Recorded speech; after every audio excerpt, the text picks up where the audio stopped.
Régimen indemnizatorio para los trabajadores de la industria de la construcción, Ley 22.250.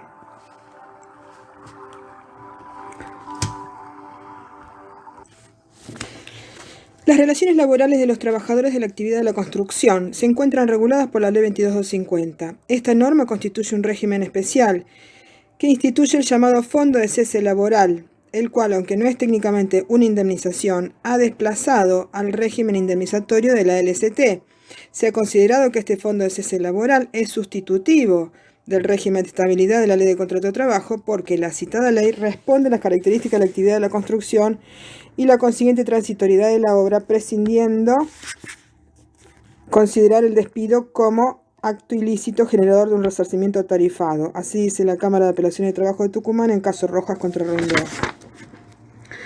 De esta manera, las empresas de la construcción deben depositar mensualmente en una cuenta especial la contribución destinada al mentado fondo, a los fines de que una vez finalizada la relación laboral por cualquier causa, el trabajador pueda percibir ese fondo. En este sentido, el artículo 17 de la 22.250 establece en cabeza del empleador la obligación de entregar la libreta de aportes con la acreditación de los correspondientes depósitos y de la actualización a que hubiese lugar.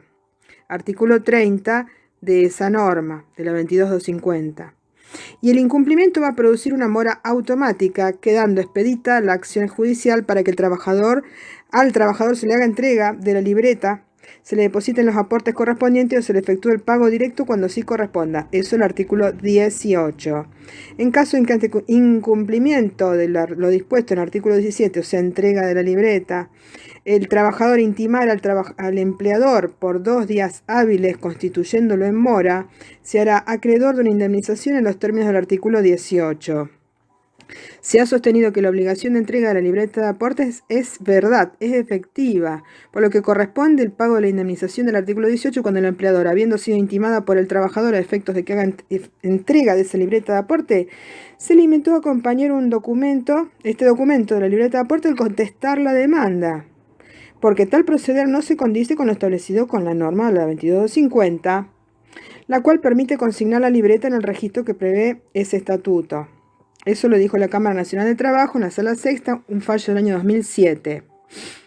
Entre los aspectos tratados por la 22.250 encontramos también la indemnización por fallecimiento, artículo 26, el plazo de suspensión, artículo 27, y la solidaridad del empresario principal en el supuesto de contrataciones y subcontrataciones. Así, el artículo 32 de esa ley ha sido modificado por la 25.013,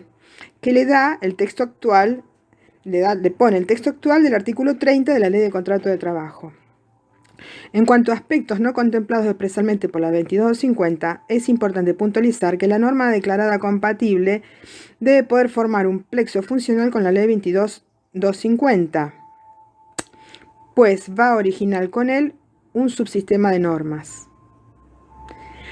Exclusión de la Ley de Contrato de Trabajo, artículo 35 de la 22.250. El artículo 35 de la 22.250 establece que las disposiciones de esa ley son de orden público y excluyen las de la Ley de Contrato de Trabajo en cuanto se refieran a aspectos de la relación laboral contempladas en esta ley, la de la 22.250, y agrega que por lo demás, la Ley de Contrato de Trabajo, será aplicación en todo lo que resulte compatible y no se oponga a la naturaleza y modalidades de este régimen jurídico específico. En torno a esta cuestión, no ha sido pacífica la jurisprudencia, resulta contradictoria en relación con algunas particularidades. Por un lado, se ha afirmado que a los trabajadores que prestan servicios en la industria de la construcción no les son aplicables las disposiciones de la ley LCT que refieren a el descanso hebdomadario, lo relativo a la licencia por enfermedad y accidente inculpable, lo concerniente a la formación y extinción del vínculo, y que en el resto es aplicable a la LCT. Así lo han dicho la Cámara de Trabajo de Salta, Sala 1, la Cámara Nacional de Trabajo, Sala Séptima, en caso Vanegas Marcelo, y en lo concerniente a enfermedades inculpables, la Cámara Nacional de Trabajo, Sala Sexta, fallo del año 92, Quinteros Morán contra Sidelco. Sin embargo, en referencia a la aplicación de los artículos 208 al 210 de la Ley de Contrato de Trabajo al personal que esté encuadrado en la 22.250,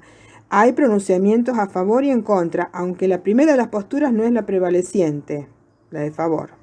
A favor de su aplicación, la de que se aplique 208 o 210 para el trabajador de la construcción, haciendo un criterio de acumulación. Así se han precisado que el artículo 21 de la 22.250 no contempla el caso del trabajador con cargas de familia, por lo que en ese supuesto es de aplicación el 208 de la Ley de Contrato de Trabajo, en virtud de la remisión establecida por el artículo 35, segunda parte del régimen de la industria de la construcción. Eso lo dijo la Cámara Nacional de Trabajo, Sala 8, en caso Vanegas contra Maronese, en el año 1987. Asimismo, el fiscal general ante la Cámara Nacional de Apelaciones de Trabajo, doctor Álvarez, en un dictamen, cuando se tuvo que expedir en el caso Lizarazu Benedicto, 1999, se pronunció en favor de la aplicación del artículo 208 a los trabajadores protegidos por el régimen de la construcción, porque estimó que, aunque la polémica no presenta una solución clara, se tendría que resolver siempre en una interpretación favorable al trabajador que está enfermo, por el artículo 9 de la Ley de Contrato de Trabajo. Considero que si bien es cierto que el artículo 21 de la 22.250 describe las obligaciones que emergen de las enfermedades inculpables sin prever un mayor beneficio para el caso de cargas de familia, no es menos verdad que no se advierte una incompatibilidad con la esencia de la actividad y su régimen jurídico. Por otra parte, el convenio colectivo, que se ve mencionado en el propio artículo 21 de la 22.250, genera una suerte de reenvío y se configura un margen de incertidumbre interpretativa que encuadra en la pauta imperativa del artículo 9 de la Ley de Contrato de Trabajo. No soslaya el señor fiscal Álvarez que el primer párrafo del artículo 35 de la 22.250 podría dar sustento al desplazamiento del artículo 208 de la Ley de Contrato de Trabajo. Pero al respecto, agregó el fiscal Álvarez, han existido pronunciamientos contradictorios. En otro precedente que es favorable a la postura que admite la aplicación del artículo 208, es decir, de la extensión del tiempo de la licencia por enfermedad inculpable por tener cargas de familia, se sostuvo que correspondía aplicar el convenio colectivo 76/75, que remite al 208-210 de la Ley de Contrato de Trabajo, para establecer la duración de la licencia por enfermedad inculpable. Bien, después, extinción del contrato de trabajo. Las materias de la Ley de Contrato de Trabajo vinculadas con la extinción del contrato, en el caso del trabajador de la construcción,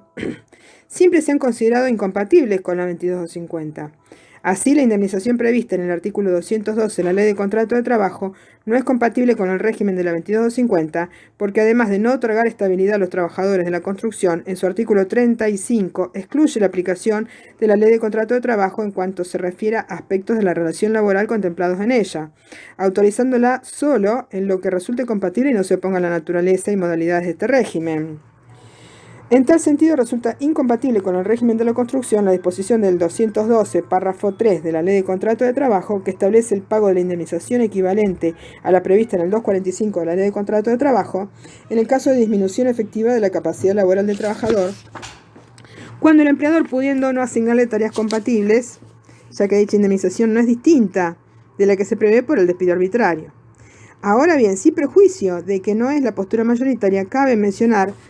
esta postura que vamos a mencionar ahora. Cabe mencionar que considera sí aplicable el 212 LST a los trabajadores de la construcción, en algunos fallos. Así el caso Cayo Toribio contra Ingeniero Tauro del año 1982, publicado en Derecho del Trabajo en 1983, ahí la Cámara de Apelaciones del Trabajo de Salta mantuvo que sí se tenía que aplicar en el artículo 212 de la Ley de Contrato de Trabajo a los trabajadores de la construcción en base a los siguientes fundamentos. 1. La 22.50 no contempla los accidentes y enfermedades del trabajo, rigiendo al respecto la disposición de la 9688 en esa época. 2. Producida la incapacidad absoluta del trabajador, no puede el empleador pretender que se mantenga el contrato de trabajo, por cuanto su actividad personal infungible resulta de imposible cumplimiento. 3. Cabe distinguir el fondo de desempleo de la indemnización prevista en el artículo 212 LST. Este fondo asegura al trabajador que pierde su condición de empleado y a causa de ese hecho la fuente de sustento familiar y personal. Por el contrario, el apartado 4 del artículo 212 de la LST contempla una indemnización que corresponde al campo de la seguridad social. Esto todo se dijo en ese fallo Cayo Toribio contra Ingeniero Tauro. Muy bien, en cuanto al instituto del preaviso, no resulta aplicable tampoco la actividad de los trabajadores de la construcción. Así se dijo la Cámara Nacional de Trabajo, Sala Octava, Fernández Arnoldo contra Ledesma, contra Poli de Ledesma en 1983. Bien, en igual sentido se ha confirmado la sentencia que rechazó el reclamo inherente a los rubros por despido incausado entablada con sustento en las normas de la LST, porque se dijo que la 2250 crea un estatuto profesional que se basta a sí mismo. ¿Qué pasa con la sanción del artículo 45, ley 25345, o modificación del artículo 80 de la ley de contrato de trabajo? Bueno, dice Fernández Madrid, la disposición contenida en el artículo 80 de la LST resulta de aplicación a los trabajadores de la industria de construcción conforme lo entendió la jurisprudencia. Este criterio fue adoptado por la Sala 3 de la Cámara Nacional de Trabajo en Romero Terencio contra Conitec en 2009, en la Sala 3 de la Cámara Nacional de Apelaciones de Trabajo, porque dijo que si bien el artículo 35 de la 2250 establece que el estatuto, las disposiciones del Estatuto de la Construcción excluyen la LST en cuanto refieren a aspectos de la relación laboral específicamente contemplado, corresponde condenar al empleador al pago de la indemnización del artículo 45 de la 25345 porque no se observa la existencia en dicho régimen de la construcción de alguna obligación similar a o la previsión de esa situación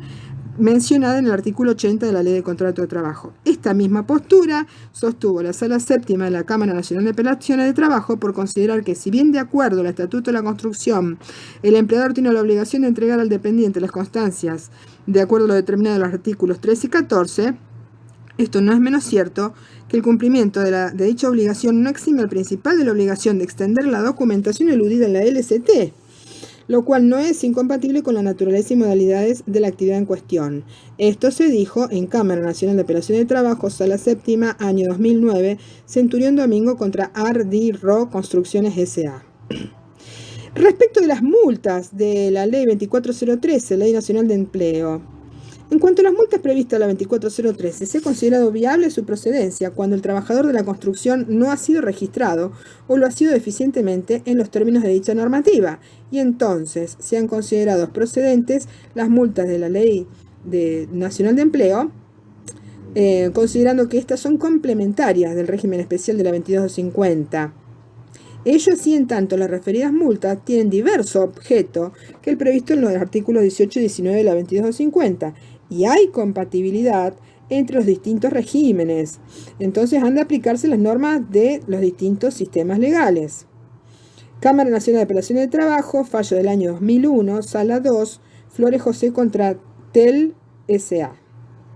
Y un caso análogo, Cámara Nacional de Apelaciones de Trabajo, Sala 3, año 2004, Olivera contra Benítez. En este igual sentido, se ha dicho que las disposiciones del artículo 8 de la 24013 resultan compatibles con el régimen especial previsto para el personal de la construcción, por cuanto este último no prevé una multa para el empleador ni indemnización para el trabajador por obligaciones no registradas. Cámara Nacional de Apelaciones de Trabajo, Sala 5, Acosta Recalde contra Galuzzi.